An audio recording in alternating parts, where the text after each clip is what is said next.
మనుషుల దృష్టిలో మనుషులు ఎలా చూస్తారు? మనల్ని చిన్న చూపుగా చూస్తారు, అంటే వీడెంత అన్నట్లుగా చూస్తూ ఉంటారు. కానీ దేవుడు అలా మనల్ని చూసే దేవుడు కాదండి. ఆమేన్. అలా మనల్ని ఎప్పుడు కూడా చూసే దేవుడు కాదు.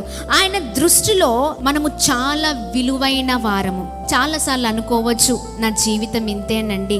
చాలామంది అన్నారు ఇంకా నేను ఎందుకు పనికిరానని. చాలామంది నన్ను చాలా మాటలు అంటూ ఉన్నారు, ఇంకా నేను ముందుకు వెళ్ళలేనని కదా. ఇంకా నా జీవితం ఇంతే, ఈ పోరాటంలో నా బ్రతుకు ఇంతే, నా స్థితి ఇంతే. కానీ చూడండి, ప్రభు మన స్థితిగతులను మార్చే దేవుడు. మనుషులు అన్నట్లుగా లేకపోతే మనుషులు మాట్లాడినట్లుగా ఎప్పుడు కూడా మన జీవితాలు ఉండవండి. నరము లేని నాలిక ఎన్నైనా మాట్లాడుతుంది, అవునా కదా? ఇష్టం ఉన్నట్లుగా మాట్లాడుతూ అనేకులను మనము చాలా బాధ పెడుతూ ఉంటాం, ఇబ్బంది పరుస్తూ ఉంటాం, వారిని కన్నీళ్లు పెట్టేటట్లుగా చేస్తూ ఉంటాం.